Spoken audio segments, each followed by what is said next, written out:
श्री स्वामी समर्थ सगळ्यांना welcome to back my channel. तुमचं सर्वांचं आजच्या माझ्या डेली ब्लॉगमध्ये सर्वांचं स्वागत आहे. तर आज मी माझ्या भावाच्या मुलीच्या बड्डेसाठी जाणार आहे.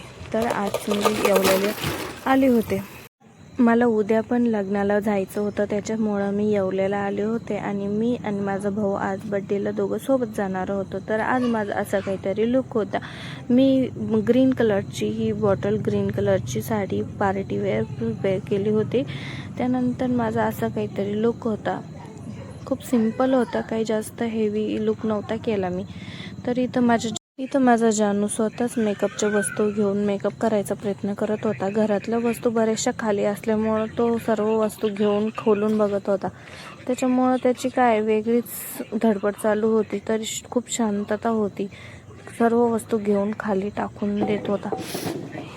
मला खूप वाईट वाटत होतं, कारण की माझी मम्मीला जाऊन आता 5 वर्ष झाले. घरामध्ये आलं की खूप असं शांत वाटतं आणि खूप हुरहुरल्यासारखं वाटतं. त्याच्यामुळं असं सर्व घर असं खूप, आई नसल्यावर ते घर तरी काय असतं, त्या घरामध्ये सर्व वस्तू बिखारलेल्याच असतात आणि मला खूप वाईट वाटत होतं. तर मम्मीची आठवण येत होती. तर मी कसं तरी माझा भाऊ येईपर्यंत 6 वाजेपर्यंत थोडासा टाईमपास केला. जानू संग टाईम स्पेंड केला. थोडा वेळ बाहेर फिरली, थोडा असं मग आवरण्यात टाईम घालवला. माझा टाईम निघून गेला.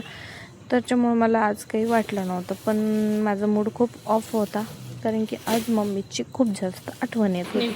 पण मुलांमध्ये टाईम निघून जातो. इथे बघा, इथं माझ्या जानूची मस्ती वेगळीच करायचं काम चालू होतं. त्याला मम्मीने आवरलं दिसलं, मम्मीने साडी घातलेली, त्याला लगेच समजून जाते की मम्मीला कुठंतरी जायचंय.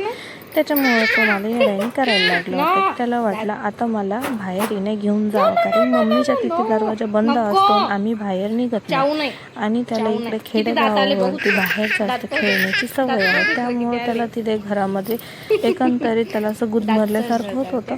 आणि त्याला असं त्याला वाटत होतं की मम्मीने मला बाहेर फिरायला घेऊन जावं.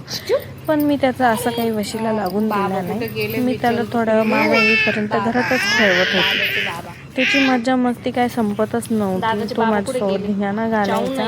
मधून त्याला बाबांची आठवण यायची, म्हणून तो बाबाही करत असायचा.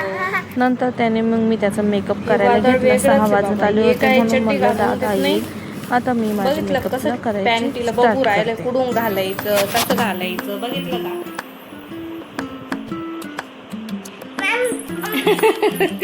मग घालता येत नाही तर घेतो कशाला?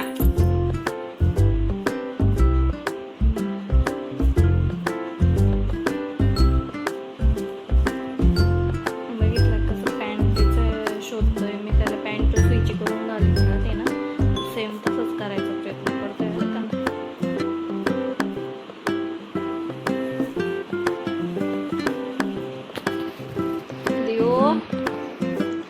बस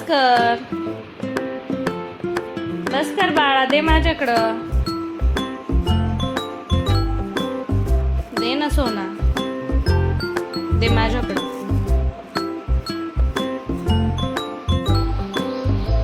देऊ, अरे हातात नाही घालायचं बाळा, पायात घालायची ती. दे माझ्याकडं, मी घालून देते. निर्मल घरी आला, मग तर मी मुद्दामून त्याच्यावर कॅमेरा फिरवला की त्याचा व्हिडिओ घेण्यासाठी. तो माझ्याकडे असा काना बघत होता. तुझं काही बाकी खूप हसू येतं व्हिडिओ घेताना. निघालो.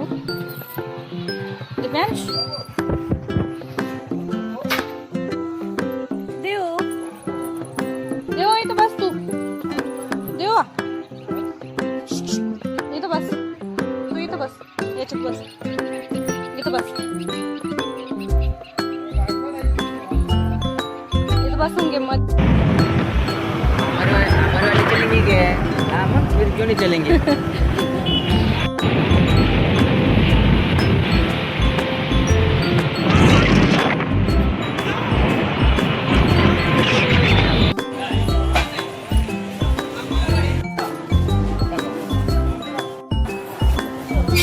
आम्ही आलो मग थोडीशी शॉपिंग करायला. मग पिल्लूसाठी गिफ्ट घ्यायचं होतं. मग म्हटलं चला आता माझ्यासाठी पण थोडंसं काहीतरी घेऊन टाकू. तर मला हिलची सँडल घ्यायची होती. मी ऑलरेडी 15 दिवस झाले त्यावेळेसच सँडल घेतली होती, पण मला हिलची पाहिजे नव्हती.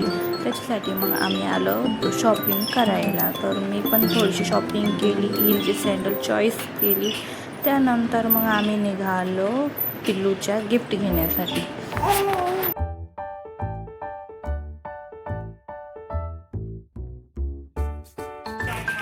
पॅक करून घेऊ गिफ्ट पॅक करून घेऊ. देऊ एवढ्या नको करू.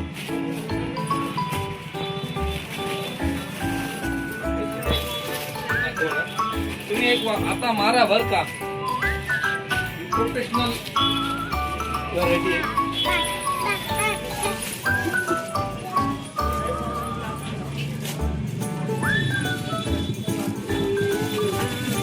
दे बरं त्याच्याकडे, दे बरं.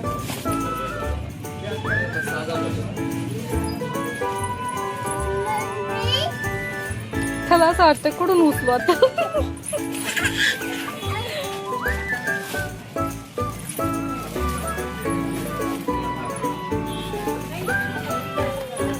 झोपी का त्याच्यापाशी घे, झोपून घे, झोपा.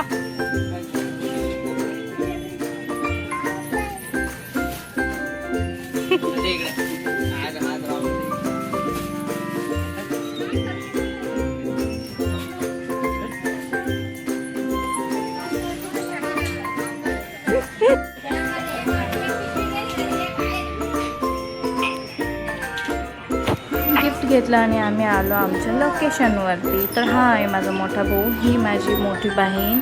तर त्या मला हसत होते की आम्हाला पण तुझ्या ब्लॉगमध्ये ॲड व्हायचं आहे. तर ही माझी मोठी बहीण आहे. तर ती माझ्या म्हणजे मामे सासू पण आहे. तर त्या हसत होते. ती म्हणे नाही गं असं नको सांगू की मी तुझी मामे सासू आहे, बहीणच त्या माझ्या दोघी पण कझन आहे. तर ह्या मग मी त्यांना भाऊ बहीण एकत्र आल्यानंतर मजाच वेगळी असते. खूप हसी मजाक केला आम्ही.